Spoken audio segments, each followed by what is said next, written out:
IT శాఖ principal secretary Jayesh Ranjan garu, గౌరవనీయులు handlooms and textiles secretary Shailaja Ramaiyer garu, గౌరవనీయులు ఇండస్ట్రీస్ కమిషనర్ మాణిక్ రాజ్ గారు, గౌరవనీయులు టిఎస్ఐఐసి మేనేజింగ్ డైరెక్టర్ నరసింహారెడ్డి గారు, వెంకట నరసింహారెడ్డి గారు, గౌరవనీయులు ఈ సేవ డైరెక్టర్ గారు, ESD director secretary, electronic service delivery director గారు జయేష్ రంజన్ గారు, వెంకటేశ్వరరావు గారు, ఈ కార్యక్రమంలో పాల్పంచుకుంటున్న ఇండస్ట్రీస్, ఐటీ మరియు హ్యాండ్లూమ్స్ అండ్ టెక్స్టైల్స్ డిపార్ట్మెంట్ యొక్క ముఖ్య అధికారులు, పాత్రికేయ మిత్రులు, పరిమితంగానే ఈ కార్యక్రమానికి ఆహ్వానించడం జరిగింది. లేకపోతే నిజానికి ఈసారి మనం సాధించిన పురోగతి, ఈ సంవత్సరం నిజానికి మనం ఇంత క్లిష్టమైన పరిస్థితుల్లో కూడా సాధించిన పురోగతిని చాలా పెద్ద ఎత్తున నిజానికి సెలబ్రేట్ చేసుకోవాలి, సంబరమైన ఒక వాతావరణంలో సెలబ్రేట్ చేసుకోవాలి. ముందు అనుకున్నాము ఇండస్ట్రీ దిగ్గజాల సమక్షంలో జాతీయ స్థాయిలో ఉండే పెద్దల్ని కూడా ఆహ్వానించి వారి సమక్షంలో ఈ రిపోర్టును విడుదల చేసి, ముఖ్యంగా తెలంగాణలోని పారిశ్రామిక రంగం, తెలంగాణలోని ఐటీ రంగం, తెలంగాణలోని హ్యాండ్లూమ్స్ అండ్ టెక్స్టైల్స్, చేనేత మరియు జౌలి ఏ రకంగా ముందుకు పోతుందనేది ప్రకటిద్దాం అనుకున్నాం. కానీ కరోనా నేపథ్యంలో రెండవ దశ, రెండవ వేవ్ కూడా ఉన్నది కాబట్టి చాలా పరిమితంగానే చేద్దామన్న ఉద్దేశంతో ఈ లిమిటెడ్ ప్రోగ్రామ్ చేస్తూ ఉన్నాం. మీకు ఆ రెండు రిపోర్ట్స్ కూడా మీకు ఇప్పుడే అందజేస్తాము. ఇంతకుముందే జయేష్ రంజన్ గారు చెప్పినట్టు ఆ నివేదికల్ని ప్రతి సంవత్సరం తూచా తప్పకుండా, మమ్మల్ని ఎవరు అడగలేదు, మమ్మల్ని ఎవరు ఒత్తిడి చేయలేదు, ప్రతిపక్షాలు అడగలేదు, ఎవరు అడగలేదు. కానీ ట్రాన్స్పరెంట్గా ఉండాలి గవర్నెన్స్ అంటే, ఏ రకమైన పురోగతి డిపార్ట్మెంట్లో జరుగుతూ ఉందని చెప్పాలన్న ఉద్దేశంతోనే ప్రతి సంవత్సరం తెలంగాణ ఫార్మేషన్ డే సందర్భంగా జూన్ 2 కొద్దిగా అటుగానో ఇటుగానో వార్షిక నివేదికల్ని విడుదల చేస్తూ వస్తూ ఉన్నాం. అందులో ఒకటి మాత్రం పక్కగా చెప్పొచ్చు, గౌరవ ముఖ్యమంత్రి పెద్దలు కేసీఆర్ గారి నాయకత్వంలో ఈరోజు తెలంగాణ రాష్ట్రం భారతదేశంలోనే అతి చిన్న వయస్సు కలిగిన రాష్ట్రం అయినప్పటికీ, అన్నిటికంటే లేటెస్ట్గా ఆవిర్భవించిన రాష్ట్రం అయినప్పటికీ మరి ఈరోజు అన్ని రంగాల్లో కూడా ముందుకు దూసుకొని పోతూ ఉంది. దానికి ఖచ్చితంగా గౌరవ ముఖ్యమంత్రి గారి దార్శనికత, వారి విధానాల రూపకల్పనలో వారు తీసుకునే చొరవ, విధానాలు రూపొందించిన తర్వాత వాటి అమలులో వారు చూపెట్టే పట్టుదల దీనికి కారణమని చెప్పి ముమ్మాటికి చెప్పక తప్పదు. దానికి సమర్థవంతమైన అధికార గణం తోడైనప్పుడు, ఇక్కడ వేదిక మీద కూర్చున్న మా టీం ఏదైతే ఉందో గత 6-7 సంవత్సరాలుగా ఈరోజు భారతదేశంలోనే పారిశ్రామిక రంగంలోని దిగ్గజాలు, ఐటీ రంగం కానీ పారిశ్రామిక రంగంలోని దిగ్గజాలు తెలంగాణ వైపు చూస్తూ ఉన్నాయి అంటే ఒక మంత్రి వల్లనో, ఒక ప్రభుత్వ అధినేత ముఖ్యమంత్రి గారి వల్లనో మాత్రమే కాదు. డెఫినెట్గా this is the victory of the team. అందరం కూడా కలిసికట్టుగా జయేష్ రంజన్ గారు, శైలజ గారు, మాణిక్ రాజ్ గారు, నరసింహారెడ్డి గారు, వెంకటేశ్వరరావు గారు, ఇంకా చాలామంది అధికారులు, ఒకరిద్దరు కాదు, వారి కింద ఇంకా there is a hierarchy of officers who have been working very diligently. My gratitude to all of them. ఎందుకంటే నేను ఇది 7వ సంవత్సరం మంత్రిగా కాబట్టి వారందరికీ కూడా నా హృదయపూర్వకమైన ధన్యవాదాలు కూడా నేను తెలియజేస్తా ఉన్నాను. ఇక ముఖ్యాంశాల్లోకి వెళ్ళినట్టయితే తెలంగాణ యొక్క GSDP, Gross State Domestic Product of Telangana, during 2021 was about 9.78 lakh crores. నిజానికి చెప్పాలంటే the growth rate of GSDP during COVID fell by 1.26% at constant prices, which is అంటే 2011-12 తీసుకుంటే. But if you compare it to the rest of the country, India మొత్తంగా చూసుకున్నట్టయితే, Indian జీడిపికి మనకి చూసినట్టయితే GDP has contracted at almost 8%. Government of India, country as a whole తీసుకుంటే GDP has contracted at 8%. కానీ తెలంగాణలో అది 1.26% మాత్రమే ఉందని చెప్పి మీకు చెప్పాలి. The resilience of Telangana economy was aided, of course, with the vision, with the commitment of Honorable Chief Minister to very important sectors such as agriculture and allied sectors. మొత్తం agriculture, వ్యవసాయం మరి వాటి అనుబంధ పరిశ్రమలు ఏవైతున్నాయో వాటి పట్ల ముఖ్యమంత్రి గారు తీసుకున్న చొరవ వల్ల తెలంగాణ యొక్క ఎకానమీ యొక్క పురోగతి మరి దాదాపుగా 20.9% గత సంవత్సర కాలంగా పెరిగి జాతీయ స్థాయిలో 3% ఎదుగుదల మాత్రమే ఉంటే అగ్రికల్చర్ అండ్ అలైడ్ సెక్టర్స్, తెలంగాణలో అది 20.9% ఉందనే మాట ఈ సందర్భంగా నేను మీకు తెలియజేస్తా ఉన్నాను. The share of Telangana's economy in national GDP has gone up by 26 basis points to 5.0% as against 4.74% last year. 2019-20లో 4.74% ఉంటే 26 బేసిస్ పాయింట్స్ పెరిగి 5%. తెలంగాణ జనాభా తీసుకుంటే భారతదేశంలో మనం 2.45-49% అనుకుంటాను, subject to correction of course 2.49 అనుకుంటాను, maybe there is slight difference. But our contribution to the GDP is 5%. అంటే మన జనాభాకి రెట్టింపు స్థాయిలో మన కాంట్రిబ్యూషన్ ఈ భారతదేశం యొక్క ఎకానమీకి, జీడిపికి మనం కాంట్రిబ్యూట్ చేస్తున్నామనే విషయాన్ని ఈ సందర్భంగా నేను మీ అందరికీ కూడా తెలియజేస్తూ ఉన్నాను. More importantly another telling indicator, very important indicator of states progress, GDP ఎంత పెరిగింది అనే దానికంటే కూడా పర్ క్యాపిటల్ ఇన్కమ్ ఎంత పెరిగింది, తలసరి ఆదాయం ఎంత పెరిగింది అనేది కూడా చూడక తప్పదు. ఈరోజు తెలంగాణ భారతదేశ పర్ క్యాపిటల్ ఇన్కమ్ సగటు ఆదాయం, తలసరి ఆదాయం చూస్తే కేవలం 1,27,768 రూపాయలు మాత్రమే. భారతదేశంలోని సగటు పౌరుడి తలసరి ఆదాయం 1,27,768. కానీ తెలంగాణలోని సగటు పౌరుడి పర్ క్యాపిటల్ ఇన్కమ్ తలసరి ఆదాయం 2,27,145 రూపాయలు. అంటే భారతదేశం యొక్క సగటు కంటే 1,00,000 రూపాయలు పైన ఈరోజు తెలంగాణలోని తలసరి ఆదాయం ఉందనే మాటని ఈ సందర్భంగా నేను మీకు విజ్ఞప్తి చేస్తూ ఉన్నాను. The primary sector has contributed to 20.6%, secondary has contributed to 19.1%, and tertiary sector has contributed to 60.3% to the GSVA for 2020 and 2021. Without said, now I'll move away from the numbers a bit and now I'll tell you a little bit more about my departments.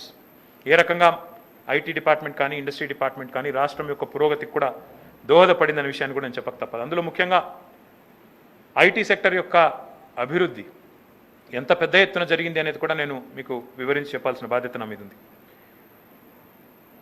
Telangana has been growing at a phenomenal pace in the last 7 years, especially the IT sector and industry sector. మనం పోయిన సంవత్సరం కూడా తీసుకుంటే I'm very very happy to share with you. Last year numbers తీసుకుంటే 19-20 hour IT exports were 1,28,000 crores. But I'm delighted in the middle of this pandemic also. పోయిన సంవత్సరం మొత్తం the entire IT department, IT industry was working from home. పోయిన సంవత్సరం మార్చి నుంచి ఈ సంవత్సరం ఇప్పుడు మనం మాట్లాడుకునే ఈ నిమిషం దాకా కూడా working from home has become the new normal. Last year, while the IT exports were 1,28,000 crores, this year I'm happy to share with you that we have touched a new high of 1,45,522 crores in IT and ITES exports from Telangana. Telangana has seen more than double the estimated average national growth rate. Telangana భారతదేశం యొక్క growth రేట్తో పోలిస్తే, దేశం యొక్క national growth రేట్తో పోలిస్తే IT and IT exports విషయంలో మనది double growth rate ఉందనే మాటను ఈ సందర్భంగా నేను మీకు విజ్ఞప్తి చేస్తూ ఉన్నాను. మోర్ ఇంపార్టెంట్లీ ద ఎంప్లాయ్మెంట్, ఏ పిల్లలైతే చదువుకుని ఉద్యోగాలు కావాలని తహతలాడుతుంటారో వారికి సంబంధించి I have to share with you, even during this pandemic Telangana has grown by almost 8%, 7.99% to reach the current direct employment in IT sector in Telangana is 6,28,615. We grew by 8% even during this pandemic. We have added 46,489 new jobs to the state of Telangana in the IT and ITES sectors during 2020 and 2021. And I'm also told by my friends at STPI, the SEZ and NASSCOM that this is significantly higher than national average, which is close to 2%.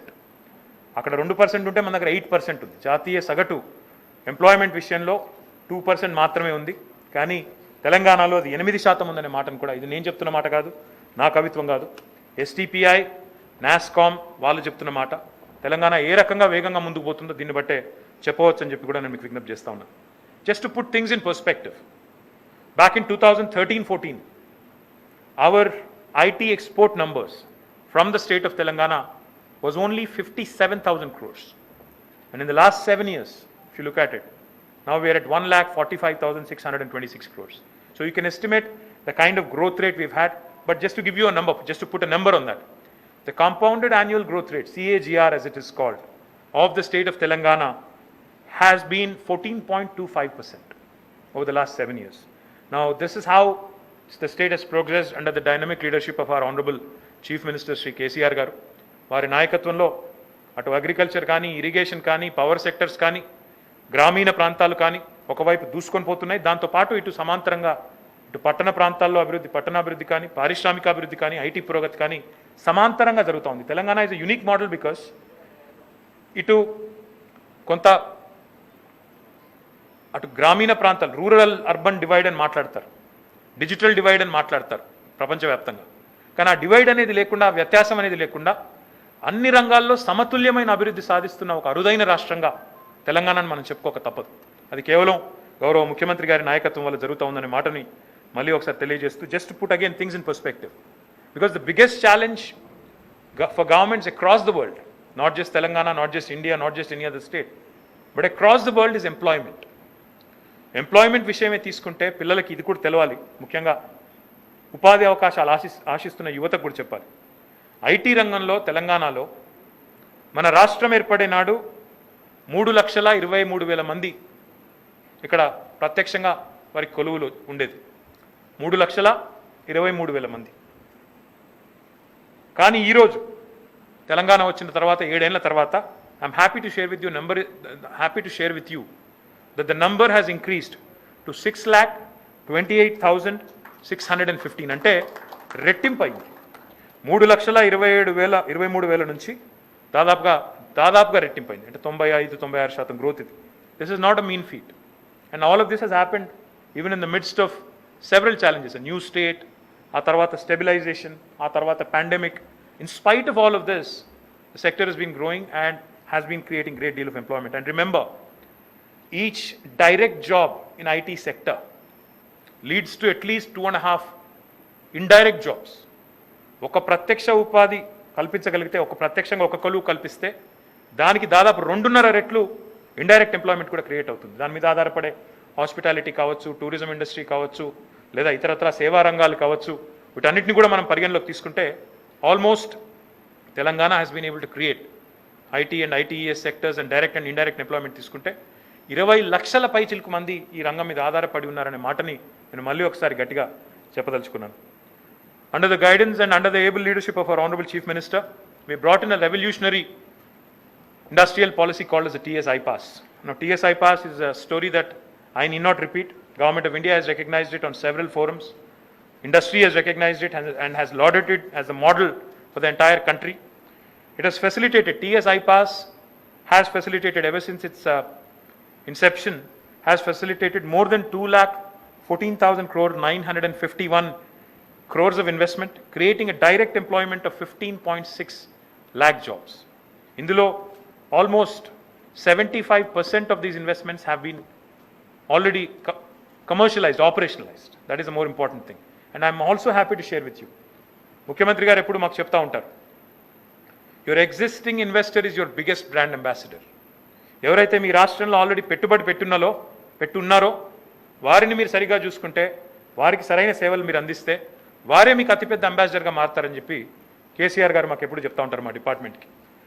The reason why I'm mentioning this, ఎందుకు చెప్తున్నాను ఈ మాట అంటే, తెలంగాణ రాష్ట్రంలో వస్తున్న పెట్టుబడుల్లో repeat investments యొక్క percentage మీరు తీసుకున్నట్టయితే ఇక్కడ ఉన్న ఇన్వెస్టర్స్ 80% మంది మళ్ళీ తిరిగి ఇక్కడ పెట్టుబడి పెడతా ఉన్నారు. ఒక క్లాసిక్ ఎగ్జాంపుల్ నేను చెప్తాను. HSIL అని ఒక కంపెనీ ఉంది, హెడెడ్ బై సందీప్ సోమాని గారు. హి was also the former president of FICCI, national committee president ఆయన. హిందుస్థాన్ శానిటరీ వేర్ లిమిటెడ్ అనుకుంటాను కంపెనీ మొత్తం పేరు. వారు తెలంగాణ రాకపురం ఈ ప్రాంతంలో వారిది 2 ఫ్యాక్టరీలు ఉండేది. కానీ తెలంగాణ వచ్చిన తర్వాత మరొక 6 ఫ్యాక్టరీలు ఇక్కడ పెట్టారు. 8వ ఫ్యాక్టరీ మొన్నే ఇక్కడ పెట్టారు. అంటే దానివల్ల మీకు అర్థమవుతుంది, repeat investments from the existing customer. That is the biggest testimony to any government's proactiveness and any government's success when it comes to industrialization, and Telangana has achieved just that. In financial year 2020 and 2021, TSIIC, the Telangana State Industrial Infrastructure Corporation, has developed 10 new industrial parks and allocated about 810 acres of land to 453 industries. And ఇంకా investments numbers, I won't bore you too much with that, but TSIC has been playing a stellar role is what I would say.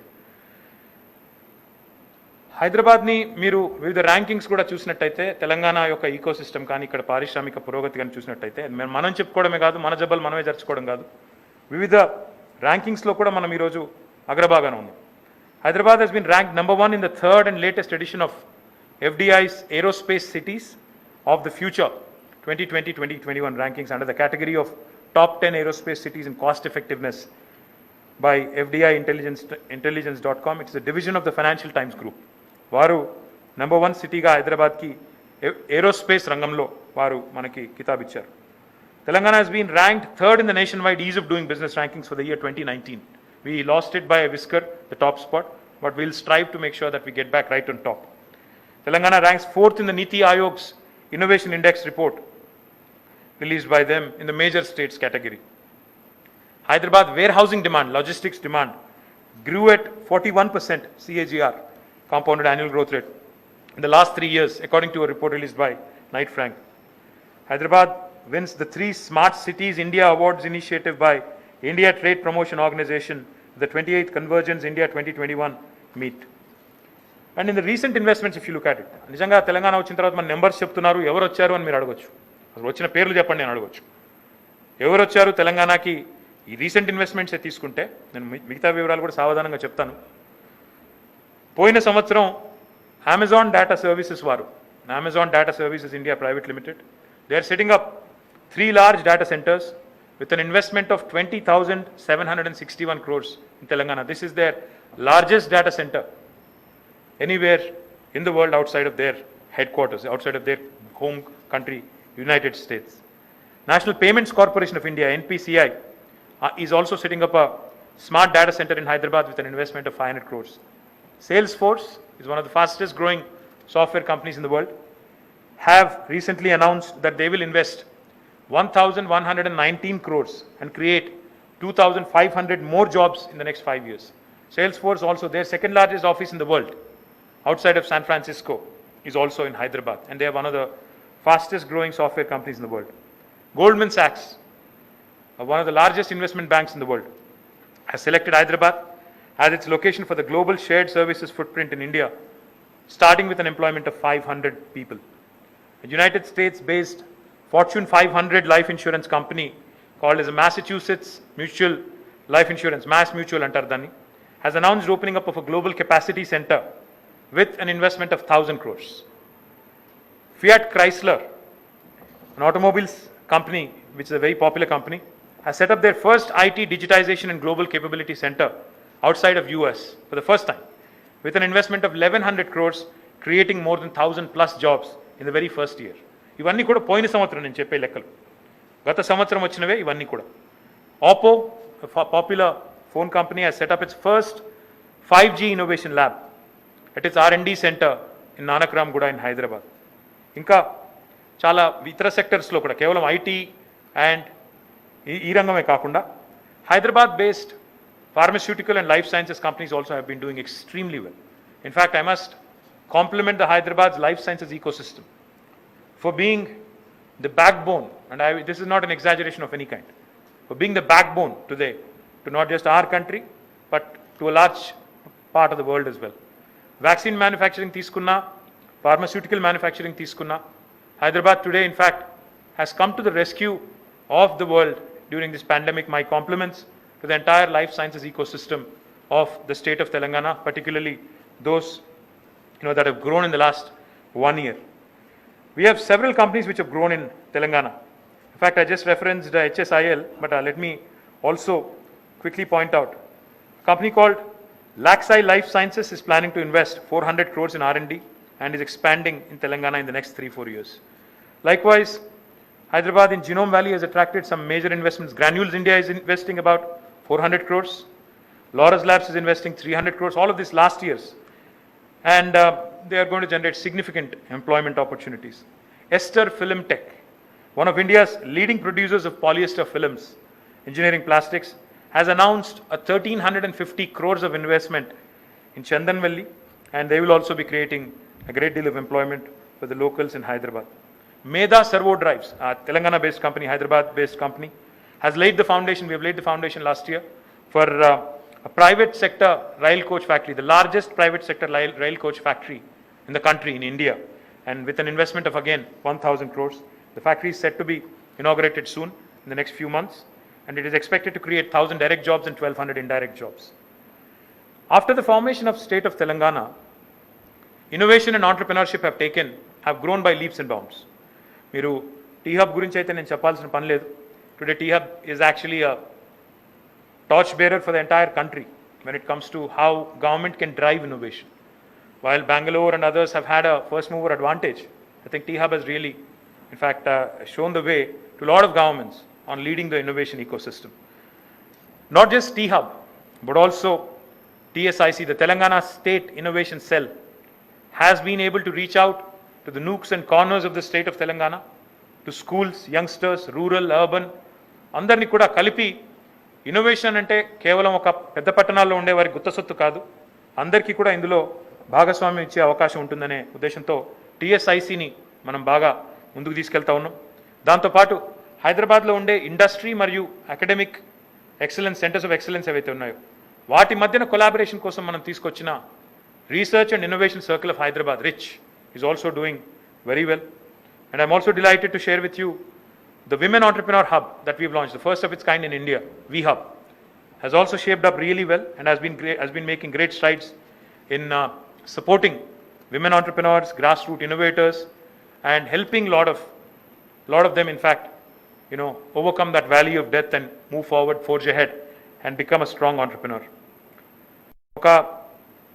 ఓవరాల్గా చూసుకుంటే ఇంకా చాలా చెప్పవచ్చు. TSIC ఒకటి example కింద తీసుకుంటే, Telangana state innovation cell ఒక ఎగ్జాంపుల్ కింద తీసుకుంటే, చిన్నపిల్లల్ని ఔత్సాహికుల్ని ముందే పట్టుకోవాలి, చిన్న వయసులోనే పట్టుకోవాలన్న ఉద్దేశంతో 25,000 స్కూల్ స్టూడెంట్స్కి 5,092 మంది టీచర్స్ని కలిపి మన విద్యాశాఖతో కలిపి ఒక ఛాలెంజ్ని, ఇన్నోవేషన్ ఛాలెంజ్ని రన్ చేసి ఈ పిల్లలందరినీ కూడా అందులో భాగస్వాములు చేసి అందులో ఫైనలిస్టులని మేము ఎంపిక చేసి వారికి కూడా ప్రోత్సాహకాలు ఇచ్చి ముందుకు తీసుకొని పోతా ఉన్నాం. So that children get used to the idea of design thinking, innovation from a very young age, and we can inculcate an entrepreneurial culture from a very young age. As I pointed out, even V-Hub has supported more than 4,500 women entrepreneurs and has raised more than 53 crores ever since it's been formed in 2018.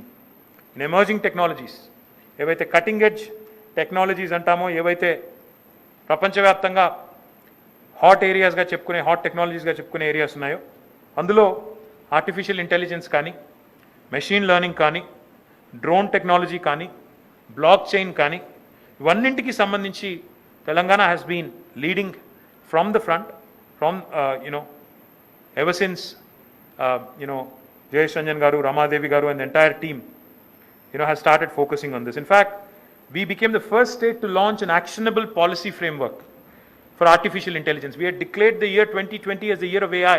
Unfortunately, it became the year of Corona later. That's a different story.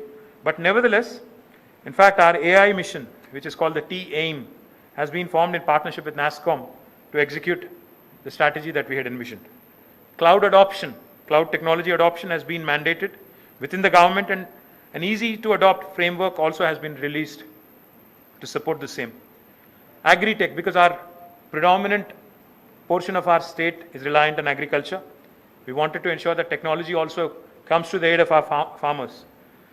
Agri-tech has been given a major push through the initiative of AI-based, artificial intelligence-based pest management, AI for AI, artificial intelligence for agriculture innovation in partnership with the World Economic Forum has also been launched, and the National E-Governance Plan for Agriculture has also been launched last year. In fact, one of the unique programs that we had launched, in tandem again with World Economic Forum is the Medicine from the Sky, a project which leverages drone technologies. And Telangana became the first state to pilot the beyond visual range of sight drone delivery of not only medicines but also vaccines. It is being done in Vikarabad district, in fact. For those of you who would like to have more details, I'm sure Jayesh Ranjan Garu can provide that to you. The state also has adopted solutions like RTDAI to incorporate the use of technology for efficient delivery of services and e-governance. Several new age technology-based e-governance solutions are being worked upon every day because it's a constant, the pursuit of excellence is a constant endeavor.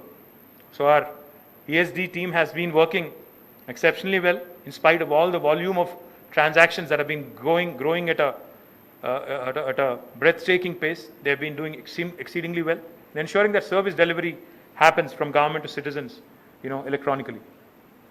I can go on about what all we have done for COVID support also. SMEs విషయంలో కూడా small and medium enterprises విషయంలో కూడా Telangana has been doing very well, but of course they have been badly affected during this pandemic. We request Government of India, because they had announced last year that there would be a 20 lakh crore stimulus package.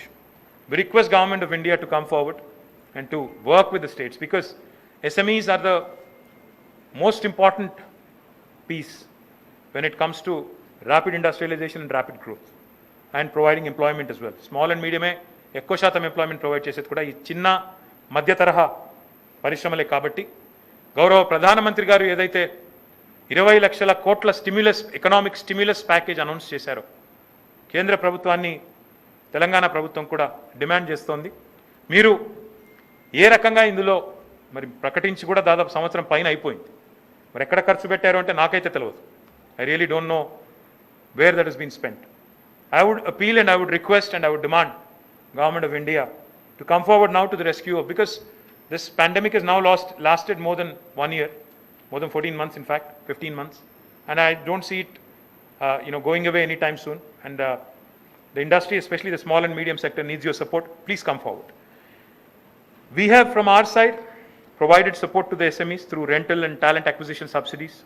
We have given them space in tier 2 and tier 3 cities at no cost for several businesses, and we also have provided free upskilling support through Telangana Academy for Skilling and Knowledge during the pandemic, so that they can develop their core competencies to improve revenue generation in their sectors.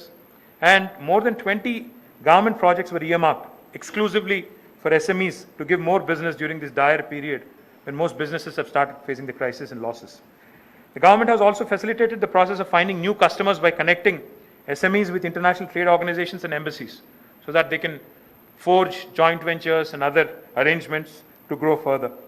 Over the span of a week, more than 1,000 Kirana stores and SMEs were digitized in the aspects of internal operations, customer acquisition, payment methodologies, etc., etc. So while we've been doing our bit for SMEs, we request Government of India to take a holistic, integrated approach and help the SMEs across the country, including those in Telangana. Let me also quickly point out, last 7 years కూడా ఒక్కసారి చూసుకున్నట్టయితే ఏ రకమైన marquee names అంటే ఏ రకమైన ప్రపంచవ్యాప్తంగా ప్రఖ్యాతిగాంచిన పరిశ్రమల్ని దిగ్గజాలని తెలంగాణ ఆకర్షించిందో కూడా ఒక్కసారి I would like to refresh your memory. Back in 2015, 12th of May, Google and Telangana government had entered into an agreement to set up their largest campus outside of their headquarters in Mountain View, California, in Hyderabad here. In 2016, again, 19th May, Apple's largest development center outside of United States was also launched in the presence of Honorable Chief Minister and Tim Cook in Hyderabad again. Amazon's largest development center in the world, not the second largest, the first largest center in the world today is in Hyderabad, not in Seattle. And that has been again launched. దాని foundation stone 2016లో వేసుకున్నాము. 17లో 18లో 3 million square foot are 30 లక్షల square ఫుట్ల క్యాంపస్ని, ప్రపంచంలోనే అతిపెద్ద Amazon క్యాంపస్ని ఇక్కడే ఆవిష్కరించుకున్నాం. ఆ తర్వాత Amazon సంస్థనే ఇంతకుముందు నేను చెప్పినట్టు Amazon web services data centres ఏవైతే ఉన్నాయో దానికి కూడా ఒక 20,000 కోట్ల పెట్టుబడిని పోయిన సంవత్సరం ఆకర్షించుకున్నాం. సేల్స్ ఫోర్స్ గురించి కూడా నేను ఇందాకే చెప్పాను మీకు. Their largest facility is right here. They also have come in 2017. Now they are also growing rapidly. Uber, andarki Uber telsu. Uber's second largest center in the world is also in Hyderabad. Again, that was inaugurated in 2016, 25th February. Micron is one of the largest chip makers in the world. Varidi kuda mano largest development center again outside of their headquarters has been inaugurated in 2019. Idi kuda Telangana vachin tarvata vachin pettubadi. State street అనే company 225 సంవత్సరాల చరిత్ర కలిగిన company ఇది. వారు కూడా 2017లో తెలంగాణకు వచ్చారు. Their numbers today have crossed 3,000. 2017లో వచ్చారు, అప్పటి నుంచి ఇప్పటికి వారి ఎదుగుదల చూసుకుంటే నెంబర్ ఆఫ్ ఎంప్లాయీస్ 3,000 పైన ఉన్నారు. DBS, Development Bank of Singapore, and their only technology development center outside of Singapore today is in Hyderabad. And వాళ్ళ ఎంప్లాయీస్ కూడా మొదలు 1,500తో స్టార్ట్ అయ్యారు, ఇప్పుడు 3,000 దాటారు. ఇది కూడా 2016లో వచ్చిన పెట్టుబడి. ఫియాట్ క్రైస్లర్, ఇంతకుముందు నేను చెప్పాను, పోయిన సంవత్సరం మన రాష్ట్రానికి 1,100 కోట్ల పెట్టుబడితో వచ్చింది. ఒక 1000 మందికి మొదటి సంవత్సరంలోనే ఉపాధి అవకాశాలు కల్పిస్తూ ఉంది. మాస్ మ్యూచువల్, ఇప్పుడే చెప్పాను నేను, 2021లో వచ్చింది. It's a banking, financial services, insurance company, major ఇది. Again they have set up their largest global capability centre in Hyderabad, 1000 కోట్ల పెట్టుబడి. Intel, again one of the largest technology players in the world, global technology leader, has never been in Hyderabad. They also have come in 2019 on 2nd of December. 2019లో వారు కూడా వచ్చారు, ఇక్కడ engineering centre పెడుతున్నారు. Providence, again another large company in healthcare, global leader in healthcare, has set up a global innovation center in Hyderabad by investing $100 million, అంటే almost 750 కోట్ల పెట్టుబడి పెట్టి 2,000 మంది ఉద్యోగాల అవకాశాలు కల్పిస్తూ, this is their first development centre outside of United States. వారు కూడా 2020 సంవత్సరంలో 2 ఫిబ్రవరి 27 నాడు ఇక్కడికి వచ్చారు. Goldman socks, 10th January 2020, it's the world's leading investment banking firm, has also started its office in Hyderabad. ZF is one of the largest automobile technology company, automobile company, and they are launching their first ever India Technology Center in Hyderabad, and this was announced in 2016 October. UBS, one of the largest, again BFSI, major companies in the banking financial sector lo chala pedda company UBS, varu kuda 9 December నాడు 2020 సంవత్సరంలో వారి ఆఫీస్ని ఇక్కడ ప్రారంభించారు. Emphasis, a large Indian technology company, has also opened its campus in Hyderabad in 2019 October. Pepsi, you all know Pepsi, has also launched one of its largest business services centers in Hyderabad. అప్పుడు మేము వారు announcement వద్దన్నారు, ఎందుకంటే election time అక్కడ అమెరికాలో కాబట్టి వద్దన్నారు. ఇందిరా నూయి గారిని దావోస్లో కలిసినప్పుడే అది ఫైనల్ అయింది. కాకపోతే అనౌన్స్మెంట్ వద్దు, ఎందుకంటే అప్పుడు అక్కడ ట్రంప్ అడ్మినిస్ట్రేషన్ ఉంది, దానివల్ల మాకు ఇబ్బందులు వస్తాయి అంటే అనౌన్స్ చేయలేదు. కానీ కంపెనీ చడి చప్పుడు లేకుండా కార్యక్రమాలు ప్రారంభించింది 2019 అక్టోబర్లో. తర్వాత మనకి 2,500 మంది ఎంప్లాయీస్ ఉన్నారు ఇప్పుడు ఇక్కడ పెప్సీకి. Not a lot of people know that. The technology centre is here. 2,500 people have been hired. Another large company called as Legato, which is a fully owned subsidiary of a large company called Anthem, and which is the world's second largest healthcare provider, has also opened its facility in Hyderabad with more than 2,000 employees. నేను చెప్పిన ఈ మచ్చుకు కొన్ని ఇంకా చెప్పాలంటే నాకు పెద్ద కాగితాల కట్ట ఉంది, చెప్పాలంటే ఇంకొక అరగంట సేపు చెప్పొచ్చు. ఇంకా మీకు తెలిసిన కొన్ని పేర్లు మాత్రం చెప్పి నేను మిమ్మల్ని బోర్ కొట్టించను. ఫేస్బుక్ వినే ఉంటారు, Qualcomm, Accenture, Wells Fargo, Xilinx, Microsoft, Infosys, TCS, IBM, Tech Mahindra, Cognizant, Wipro, all of these companies have grown in terms of employment. ఇవన్నీ కూడా పెరుగుతూ వస్తున్నాయి. ఇంకా ఉన్న కంపెనీలు పెరుగుతూ ఉన్నాయి, కొత్త కంపెనీలు ఇవన్నీ కూడా. ఫేస్బుక్ కూడా పోయిన 6 ఏళ్ళ లోపలనే వచ్చింది. Their world's largest, again second largest base is right here. కాబట్టి ఇవన్నింటికి సంబంధించి ఒక్కసారి మనం ఆలోచించుకుంటే, if I have to put it in one sentence, what Telangana has been able to do in the last 7 years, with the kind of brands we've been able to attract, with the kind of marquee names we've been able to attract, it's a great story to tell. It's a fantastic story to tell, not just because we are a state, but also we can shout from the rooftops as a very important investment destination in the country. Enta pedda ettuna if cheyagaluguthunnamo anedi. Each investment by itself is a major story, a significant story. We were able to get more than 20 marquee Fortune 500 companies, all of them global leaders in their own space, in the last 7 years. Now, this is no mean feat. We've also crossed Bengaluru for 2 quarters in office space consumption, which no metro has been able to do for decades, because Bangalore has always had a first mover advantage. ఎందుకంటే వాళ్ళు అందరికంటే ముందే Texas instruments రావడంతో 80sలోనే ఒక advantage తీసుకుని ముందు పోయినారు. మనం స్టార్ట్ అయిన దాదాపు 15 ఏళ్ళ తర్వాత స్టార్ట్ అయినాం. అయినప్పటికీ ఈ దేశంలో ఏ నగరం కూడా ఆఫీస్ స్పేస్ అబ్జార్ప్షన్ విషయంలో బెంగళూరును ఎన్నడూ దాటలేదు, ఒక క్వార్టర్ కూడా దాటలేదు. అట్లాంటిది Hyderabad 2 quarters in a row we've been able to surpass Bangalore. And in the momentum index, in fact, Hyderabad, JLL's momentum index, we rose up to number 1 city, replacing Bangalore. And I believe that this is just the beginning. ఇంకా చేయాల్సిన పని చాలా ఉంది. డెఫినెట్గా చేయవచ్చు అని నమ్ముతున్నాను. బలంగా హైదరాబాద్ని ఒక ప్రీమియర్ ఇన్వెస్ట్మెంట్ డెస్టినేషన్ కింద ఇంకా మార్చే విషయంలో గౌరవ ముఖ్యమంత్రి గారి సహకారంతో ముందుకు పోతామని చెప్పి కూడా నేను తెలియజేస్తా ఉన్నాను.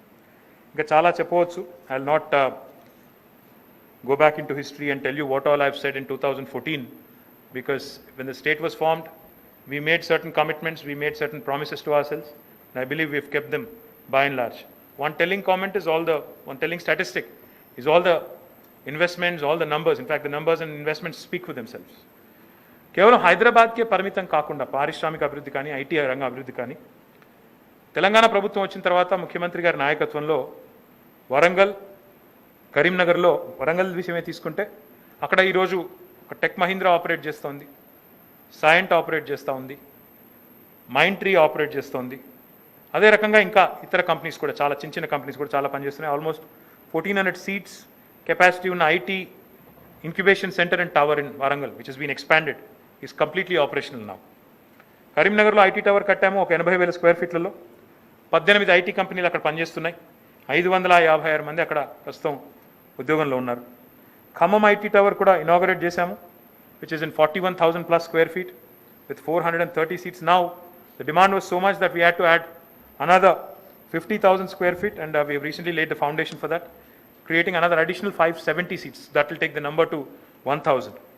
We've also decided that this year and the following year we'll take up IT towers. In fact, they are under construction in Mehboob Nagar, Nizamabad, which will be completed this year.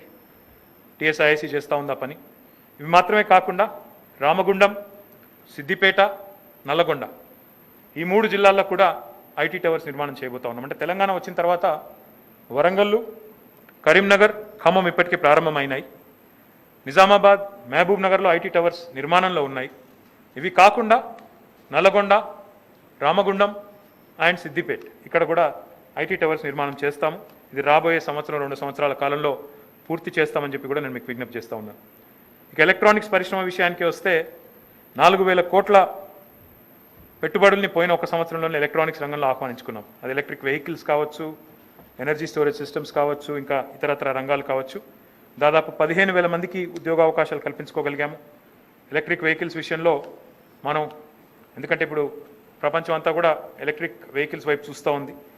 Chandanvelli అనే ప్రాంతంలో షాబాద్ మండలంలో we have designated EV cluster, and we've already signed several MOUs which will be operationalized, which have been delayed because of some of which have been delayed because of COVID, but we will continue to pursue that. Mahabubnagar జిల్లా దివిటిపల్లి అనే చోట new energy park ఒకటి create చేస్తున్నాము 500 ఎకరాల్లో.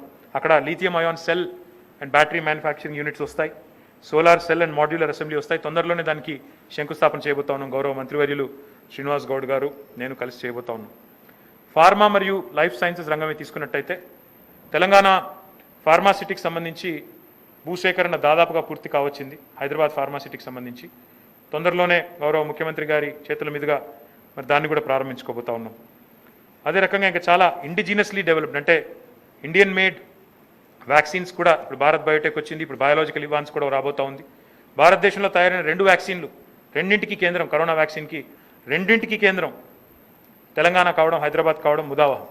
ఎందుకంటే పూణేలో తయారయ్యేది అది locally developed Indian developed vaccine కాదు, అది లండన్లో డెవలప్ అయిన ఆస్ట్రాజెనికా వ్యాక్సిన్ ఇక్కడ ఉత్పత్తి చేస్తున్నారు తప్ప ఇక్కడ తయారైంది కాదు, ఇక్కడ లోకల్ మేక్ కాదు. Genome valley has become the largest R&D cluster in India for vaccines and biotech companies, and it has given us the tag of vaccine capital of the world. 4 out of the 5 leading vaccine manufacturers of India today are based in Genome Valley. The Biopharma Hub, we call it the B Hub, is a flagship initiative which again has been announced during BioAsia last year. We will continue to build on it, and we are partnering with Cytiva, and we will continue to grow the biopharma industry by creating and setting up a biopharma scale-up facility. Medtronic is one of the largest life sciences companies in the world. They have expanded their R&D center in Hyderabad. They've also launched and set up after the formation of Telangana with an investment of 1,200 crores, which is the largest again outside of their headquarters in the United States. Sai Life Sciences, a large CRO company, has commissioned a new R&D facility in Genome Valley in about 83,000 square feet. And in textile sector, Welspun, one of the largest textile companies in India, has already begun. I've inaugurated their first facility. We have also laid the foundation stone for an advanced textile project with an investment of more than 415 crores in Chandanvelli. In Warangal Kakatiya Mega Textile Park, a company called Ganesha Ecosphere is setting up 2 new projects. Recycled polyester filament yarn plant with an investment of 300 crores and a washed PET flakes and polypropylene fiber plant with an investment of 200 crores. మొత్తం ఒక 500 కోట్లతో గణేష ఈకోస్పియర్ అనే company Kakatiya mega textile పార్క్లో ఉన్న యూనిట్కి అదనంగా ఇంకో 2 పెడతా ఉంది. యంగ్ వన్ అనే కంపెనీ ఆల్రెడీ మీకు తెలుసు, దాదాపు 1000 కోట్ల పెట్టుబడితో 8 ఫ్యాక్టరీలు సౌత్ కొరియా కంపెనీ అక్కడ ఎస్టాబ్లిష్ చేస్తూ ఉన్నారు. వాళ్ళు కూడా ఈ కోవిడ్ వల్ల కొంత జాప్యం జరిగినప్పటికీ రాబోయే 6 నుంచి 9 నెలల్లో పూర్తి చేయాలనే పట్టుదలతో ముందుకు పోతూ ఉన్నారు. అలాగే సిరిసిల్లాలోని పెద్దూరు అనే గ్రామం దగ్గర we are setting up a state-of-the-art weaving facility for our weavers here. The works are in full swing. 50 industrial sheds that will house nearly 4,416 power looms and 60 warping machines along with other common facilities in about 88 acres of land. This is a new initiative of the government which has been taking off really well, and it will be operationalized hopefully this year. అదే మాదిరిగా aerospace and defence సెక్టర్లో కూడా Telangana has been doing very well. Like I pointed out, we've been rated number 1 in FDI Aerospace Cities of Future for being a top global aerospace city in cost effectiveness. Leading aerospace majors such as Boeing and Safran have announced new manufacturing lines in Hyderabad. In food processing, as you all know, Honorable Chief Minister and the State Cabinet has announced setting up of the special food processing zones, each with a land parcel of more than 250 acres, a minimum size of 250 acres and above. ఇవన్నీ కూడా మొదటి విడతగా పాత 9 జిల్లాలు ఏవైతే ఉన్నాయో హైదరాబాద్ మినహాయిస్తే వాటి పరిధిలో మొదటి విడతలో ఏర్పాటు చేయాలని రాష్ట్ర కేబినెట్ నిర్ణయించింది. డెఫినెట్గా ఈ రంగంలో కూడా చాలా పురోగతి సాధించాము. భవిష్యత్తులో సందర్భానుసారంగా మళ్ళీ వివరాలు నేను చెప్తాను మీకు. ఇంకా I can go on and on, but I think ఇంకా చాలా ఇనిషియేటివ్స్ ఉన్నాయి. తెలంగాణ ఇండస్ట్రియల్ హెల్త్ క్లినిక్ కానీ, రిచ్ కానీ, and each of the achievements. And also in Mee Seva, I have to tell you this quickly. ఈ విపత్కర పరిస్థితుల్లో మనకి ప్రజలకి సర్వీస్ డెలివరీ చేయాలన్నప్పుడు, సేవలు అందించాలన్నప్పుడు టెక్నాలజీ అనేది కూడా ఏ రకంగా వినియోగించుకోవచ్చో మన ప్రభుత్వం దేశానికి చూపెట్టింది. అందులో 35 కొత్త సిటిజన్ సర్వీసెస్ మనం పోయిన సంవత్సరం ప్రారంభించాం మీ సేవా ప్లాట్ఫామ్ కింద. మన తెలంగాణ టీ యాప్ ఫోలియో ఏదైతే ఉందో, which is one of the major M-Governance, mobile governance initiative of Government of Telangana. It's the only app in India that provides for online application and delivery of certificates to citizens, has recorded a total 11.8 lakh downloads and 1.18 million downloads and close to 7,000 transactions per day. T-App Folio has been a big hit.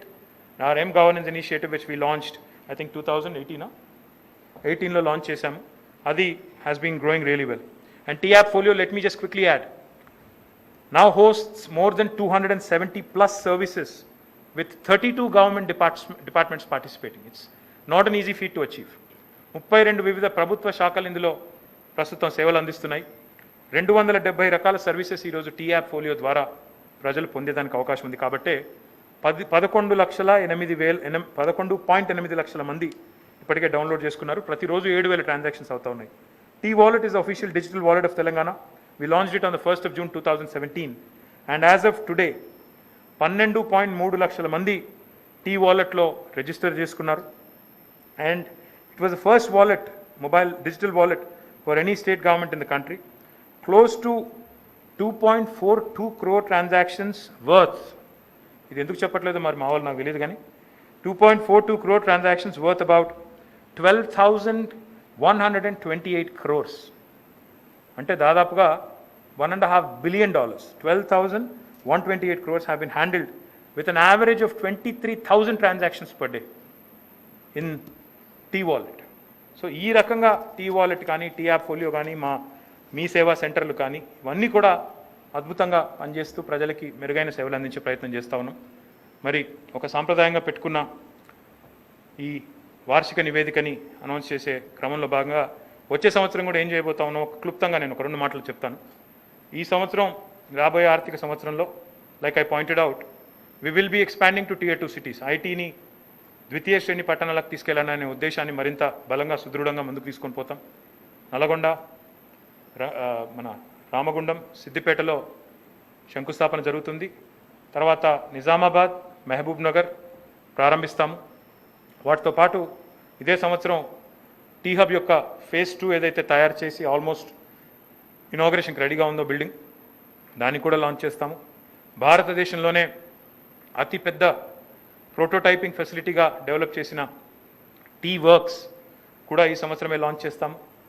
Electric vehicles మీద ప్రత్యేకంగా దృష్టి పెట్టి, electronics రంగం మీద కూడా ప్రత్యేకంగా దృష్టి పెట్టి అందులో కూడా దిగ్గజాలని ఇక్కడికి ఆహ్వానించే ప్రయత్నం చేస్తూ ఉన్నాము. వీటితో పాటు పారిశ్రామిక అభివృద్ధికి సంబంధించి గౌరవ ముఖ్యమంత్రి గారు ముఖ్యంగా మాకు పదే పదే చెప్తున్న మాట, agriculture has grown by leaps and bounds in Telangana. సాగునీటి రంగం ఎంత వేగంగానైతే పెరిగిందో, agriculture has been growing at a breakneck speed in Telangana. Agriculture production కూడా చాలా పెరిగింది. తెలంగాణలో ఒకప్పుడు 30 లక్షల ఎకరాల్లో సాగు అయితే ఈరోజు 1,06,00,000 ఎకరాల్లో వరి సాగు అవుతూ ఉంది. Telangana is today the number 1 paddy producer in the country, number 1 paddy producing state in the country. 3 కోట్ల టన్నుల ధాన్యాన్ని ఈరోజు తెలంగాణ వరిని పండిస్తూ ఉంది. 30 లక్షలు కూడా పండించని తెలంగాణ ఈరోజు 3 కోట్ల ధాన్యాన్ని పండించే స్థాయికి చేరుకుంది ముఖ్యమంత్రి గారి నాయకత్వంలో, వారి దార్శనికతతో. ఈ ఉత్పత్తి అవుతున్న వ్యవసాయ దిగుబడులు ఏవైతున్నాయో వీటిని మనం ప్రాసెసింగ్ ద్వారా, ఫుడ్ ప్రాసెసింగ్ సెక్టర్ని బలోపేతం చేయడం ద్వారా ఆ పరిశ్రమని గ్రామీణ ప్రాంతాల్లో, పట్టణ ప్రాంతాల్లో కూడా తీసుకొని రావడం వల్ల ఒకవైపు ఉపాధి అవకాశాలు కల్పించవచ్చు, మరొక వైపు రైతుకు కూడా న్యాయం చేయొచ్చు అన్న ఉద్దేశంతో ముఖ్యమంత్రి గారు ఏదైతే స్పెషల్ ఫుడ్ ప్రాసెసింగ్ జోన్ అని చెప్పారో దాన్ని కూడా ఈ సంవత్సరం గ్రౌండ్ చేస్తాము. ఈ సంవత్సరం will strengthen that initiative. It is the first of it's kind initiative in the country for any state government. We'll strengthen it. We'll ensure that a balanced development happens across the landscape of Telangana. Once again, I compliment my entire team headed by Jayesh Ranjan garu, Shailaja garu, Manik Raj garu, Narsimha Reddy garu, Venkateshwara garu, ఇంకా చాలా మంది ఉన్నారు అధికారులు. వారందరికీ నేను అభినందనలు తెలియజేస్తూ, గౌరవ ముఖ్యమంత్రి గారికి ప్రత్యేకంగా ధన్యవాదాలు తెలియజేస్తూ, మాకు ఈ అవకాశాన్ని కల్పించినందుకు, మమ్మల్ని ఎప్పటికప్పుడు దిశానిర్దేశం చేస్తూ ముందుకు నడిపిస్తున్నందుకు తెలియజేస్తూ, మళ్ళీ నేను గవర్నమెంట్ ఆఫ్ ఇండియాకు కూడా అపీల్ చేస్తూ ఉన్నాను. ప్రస్తుతం పరిశ్రమ సంక్షోభంలో ఉంది, చిన్న మధ్య తరహా పరిశ్రమలు సంక్షోభంలో ఉన్నాయి. మీరు గతంలో ప్రకటించి ఉన్నారు 20 లక్షల కోట్ల ప్యాకేజ్ అన్నారు. తప్పకుండా దాన్ని సమర్థవంతంగా మీరు అందించాలి అంటే రాష్ట్ర ప్రభుత్వాలతో సయోధ్యతో పనిచేసినప్పుడు అది సాధ్యమవుతుంది. కాబట్టి రాష్ట్ర ప్రభుత్వాలకు తోడ్పాటును అందించండి. అక్కడ విపక్ష ప్రభుత్వం ఉందా, స్వపక్ష ప్రభుత్వం ఉందా అనే మీమాంసల నుంచి బయటికి వచ్చి మీరు భారతదేశం, ముఖ్యంగా ప్రధానమంత్రి గారు ఎప్పుడు చెప్తా ఉంటారు మేక్ ఇన్ ఇండియా అని, ఆ స్లోగన్కు అనుగుణంగా, నినాదానికి అనుగుణంగా మీ విధానాన్ని మరి ముందుకు తీసుకొని పోదాం కలిసికట్టుగా అని చెప్పి భారత ప్రభుత్వానికి కూడా విజ్ఞప్తి చేస్తూ మళ్ళొకసారి మీ అందరికీ కూడా ధన్యవాదాలు, నమస్కారం. Thank you.